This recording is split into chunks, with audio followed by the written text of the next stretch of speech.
sharing with you guys my take on, and of course I'm going to introduce myself in just a minute here, my take on personalized language learning and teaching through content integration and experimentation. Right, so this will make more sense the more we kind of jump into it, but let's go ahead and move on to that introduction, shall we? So my background and just a little bit of who I am and what I do, just so you kind of have an idea of where this information is coming from and who I am. So my background is primarily teaching and language learning, of course, but I started just as an elementary school teacher, and I have a bachelor's degree in liberal studies, focus on literacy and specialization in Spanish, so that's where that language came in. And I actually didn't speak much Spanish when I started that. I learned Spanish beginning about the age of 17, 18.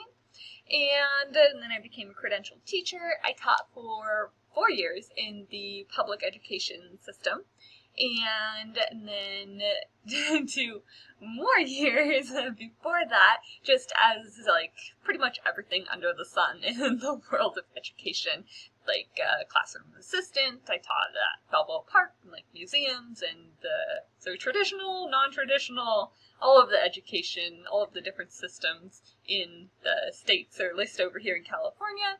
That was my experience there. So yeah, that is my teacher background, and then my language background is Spanish, of course. So Spanish is the only foreign language that I really consider myself very proficient in and fluent in. I also study French and Mandarin, and of course I speak English, is my native language. So, moving on here to our presentation, let's jump right in. And so what can you call me? Call me whatever you want. Call me Sarah, call me whatever, call me teacher, I don't care.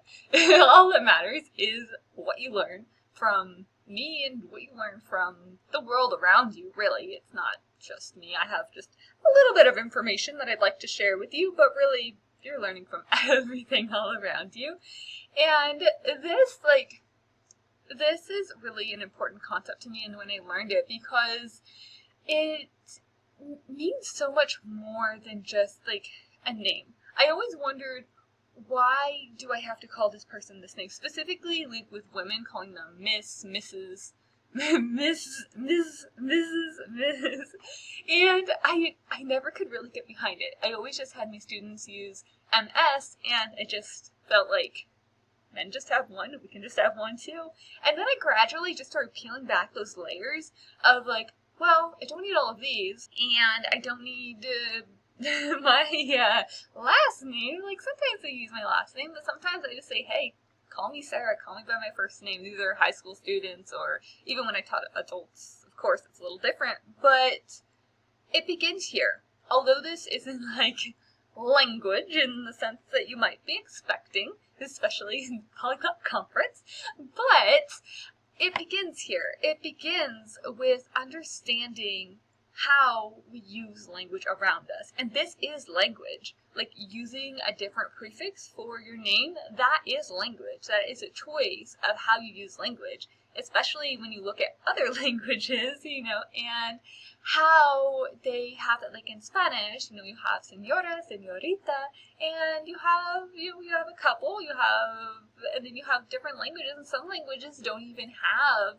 all of the different names for gender. Each one is different. So within our language, within English at least, we can see how this is just a structure of language like any other. And pulling this into the personalization of language learning and teaching, it's really important to understand that language is fluid. It is a construct of the people before us who decided that these are the rules of grammar, this is the vocabulary, and of course it evolves and develops, but it didn't just drop out of the sky. It wasn't just like, here's your language. No, it was developed over time and experimentation, and it's so much more than just memorizing information. And that's why, like, direct instruction, which we've seen in the classrooms for years and years and years, is not the most effective way to learn for many people, because we don't have that element of experimentation. We don't have that element of personalization and creating our own process of learning. Because language is, yes, we do have languages, we have English, Spanish, Mandarin, French, the ones I mentioned, and all the others, all the other languages out there.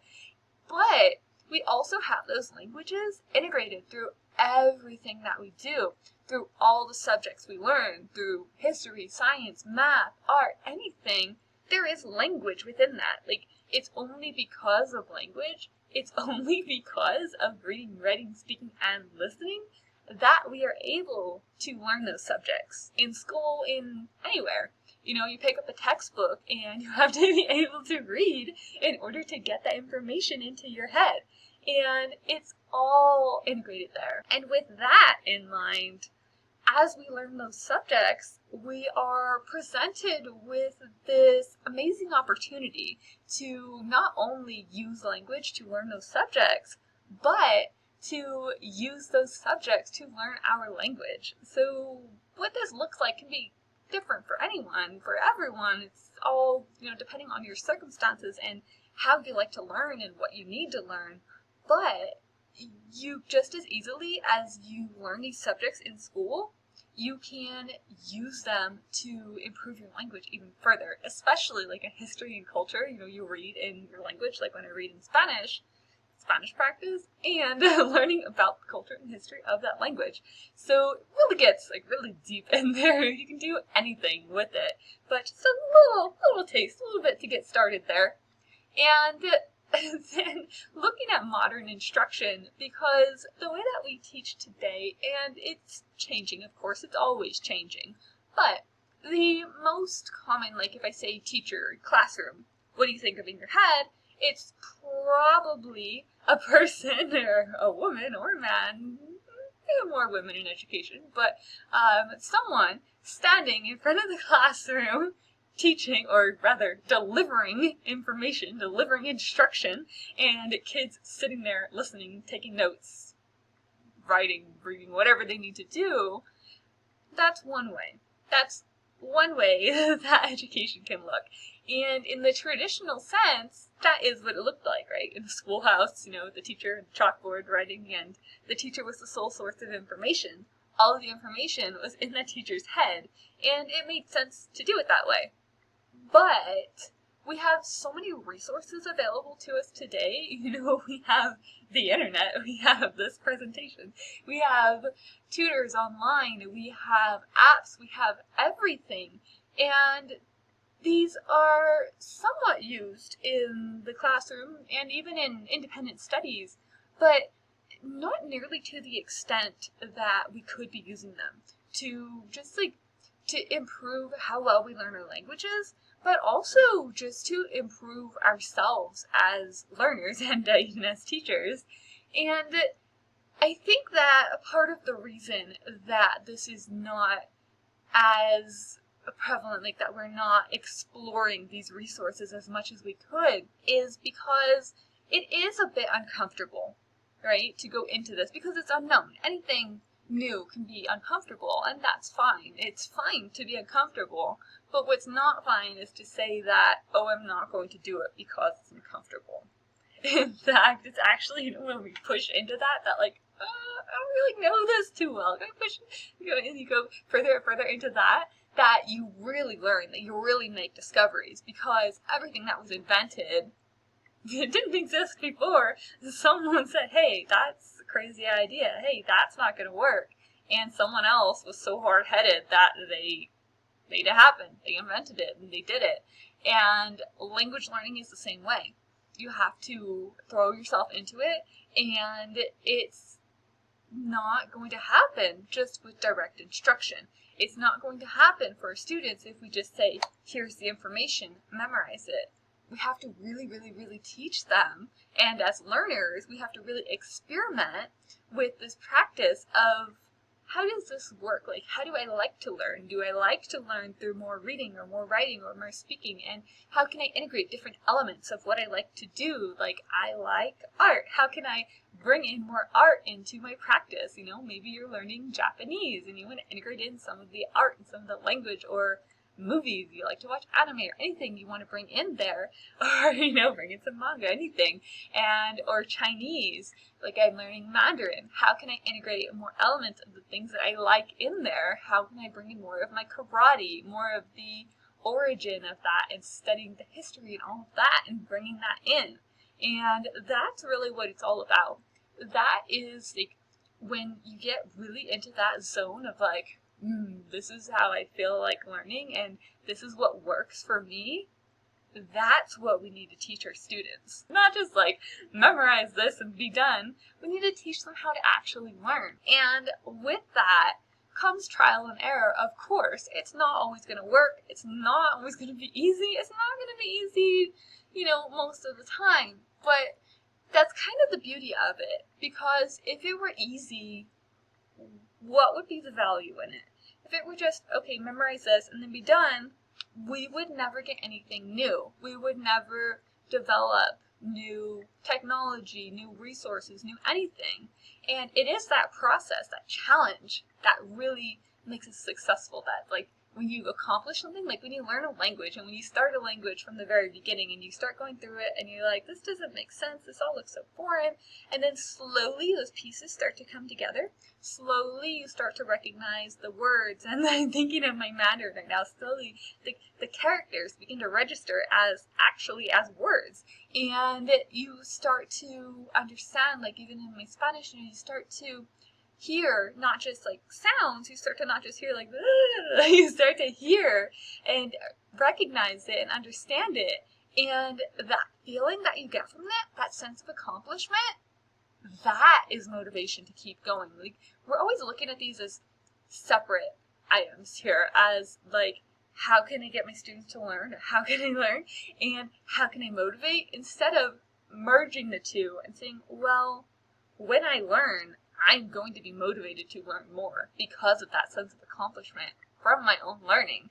And that comes from this process of trial and error and finding your own way, because there's not just one magic formula that you can do, that you can use to learn a language, to learn anything. There are all these strategies, but ultimately you have to take those strategies and, you know, learn them, practice them, but then allow them to come out as your own practice. And that's what it's all about. Like, you need a little bit of memorization, of course, but it's more of the application and that discovery element, and that is how you really get your process.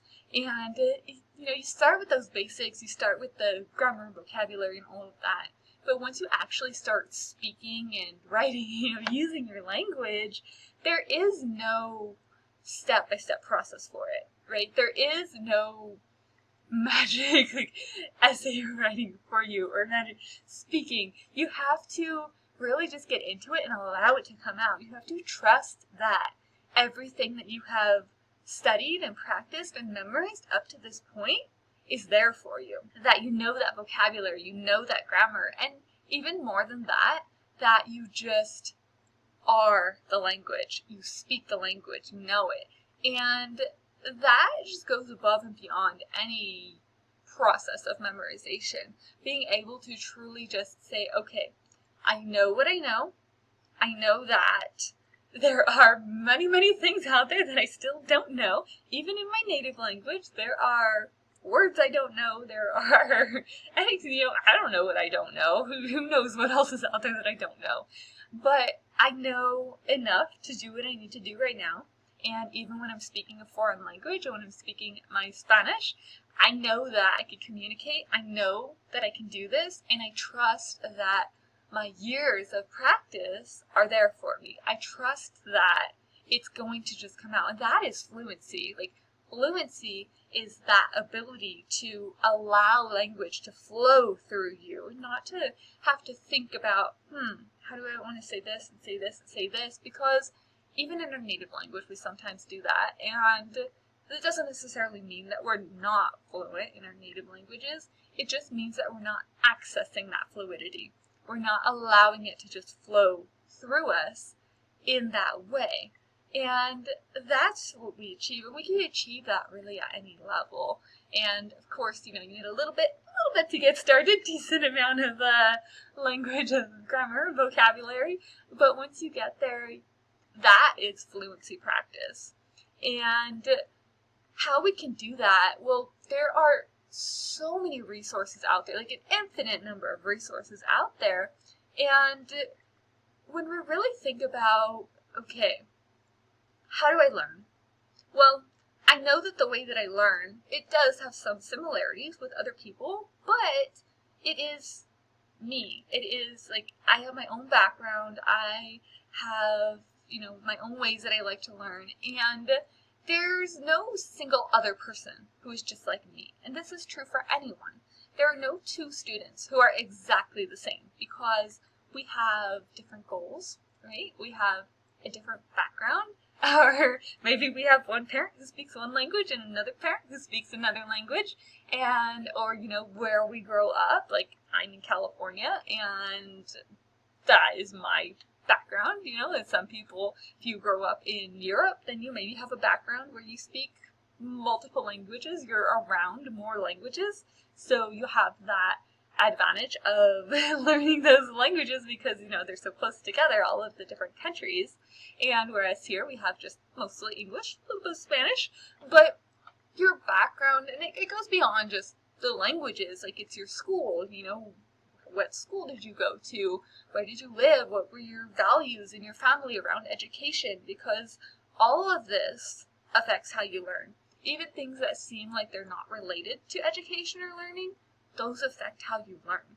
And the resources that we use, like, of course, we have this environment, but we also have all of the different resources. We have tutors all over the world. We have all of these resources available where we can go and say, I want to learn Mandarin. Let me get a teacher from China and work with her. And that's what I'm doing, actually. But you have all of this, even some of the smaller, like, more obscure languages, you can find those resources online. And really what we need to do here is maximize this technology. We need to really look at how we use it, because we spend this time, like, in the classrooms just doing this direct instruction. And of course there's a place for direct instruction. It is important. It's just finding a balance and a blend of all of these different ways that we can learn. And then, of course, learning entirely on your own when you're studying at home. And the two go hand in hand, because even if you go to class, you're not going to learn everything there. Of course, you have to also practice. You have to read, write, speak, and listen, and homework, and do your memorization and everything. But really, what it comes down to here is looking at, okay, I have all of these resources. I have tutors, I have apps, I have books, I have audios, right? I have podcasts, I have music, I have everything. And just like allowing yourself to play with it, dabbling in each of those different components there, and seeing what feels really good for me. And allowing that to just become its own process. So if you like listening to music, say, okay, I really, really enjoy this. Like, I can listen to some French music, and it just, like, it feels good, and it's fun, and it's helping me with my listening, and just keeping the language fresh. Then, great. Like, use that as a foundation, and then go even further into it. You can look up lyrics for a song that you like. You can study that. Like, it's like poetry. It pretty much is. And you can go, you can study that, and you can look up words. You can do an in-depth study there of that song. Or even just use it, as a passive activity when you're ready to kind of check out a little bit, but still refresh your language a bit. There's just, like, it's infinite how you can use these. If you decide you like to read or you like to podcasts, whatever it is, you can listen to them. You listen to them repeatedly. You can do anything. But what's important here is giving yourself that freedom to say, however I learn is right. whatever works for me is right. I am in my own process. Maybe I'm taking a class. I'm doing everything that's asked of me there. But when I'm at home, when I'm practicing, it is my own practice. And if this works for me, it is right for me. It doesn't mean it has to work for anyone else. It's right for me. And that is okay. And that is how you're going to achieve fluency. So by getting into that practice and that process of what language learning looks like for you. And this is immersion here through language, through content, through everything, is getting into that and allowing yourself to just explore. It's like being a child all over again. You know, you get to see like, oh, this is fun. I'd like to do this. But making it educational, you know, making it a way that you can improve your language, just making the process so fun that you just want to do it, that you're excited about studying your language. And it gets to be that process. It gets to be fun because it is fun to learn. And what's maybe not fun is some of the ways that we've been forced to learn in school. And we sometimes take that on, and it's like, oh, I remember how I feel sitting and listening or having to write over and over and over and over again. Like, maybe that was fun for you. And if it was, like, great, that works for you. And I know sometimes I even like to do that. Sometimes I like to do a little bit of the writing practice and repeat words, and repetition can be good. But what really makes this immersion and integration work is when you take those strategies and allow yourself to play with them in the way that you like to learn. So, like, you might go to school and be like, this isn't fun, this is whatever, or, you know, maybe you have the discipline and you go in, you're like, okay, I'm doing this, I'm doing what I'm asked, I'm learning, I'm going through this, I'm getting everything done, you're a very diligent student, like, okay, that works too. But it's really about taking all those strategies and just allowing yourself to not even choose them, but just to let them come out. Like, you start with like that music example, and you find that there are some words that you don't know. You're like, what is this? And you look them, and you're like, I don't know these. And you're like, you know what? I know that I can learn through repetition, and there's a bunch of words here. I think I'm going to make some flashcards and study them that way and use this repetition. But I want to do this, and it's fun for me because I want to do it, because it helps me to understand this song that I just love to listen to. So you see how that's different?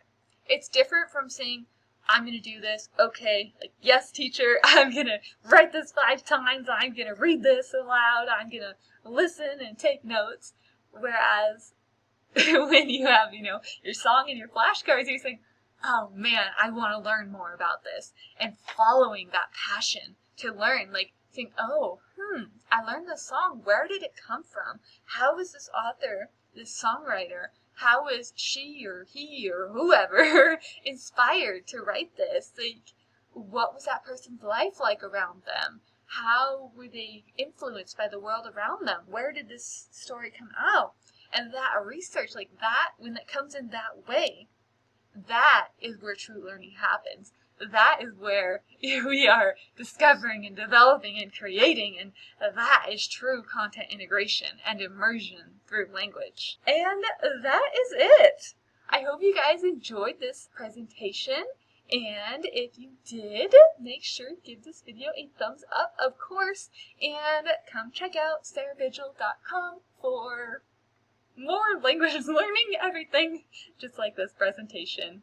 Thank you guys so much for having me for this presentation and this conference, and yes, thank you so much. Goodbye.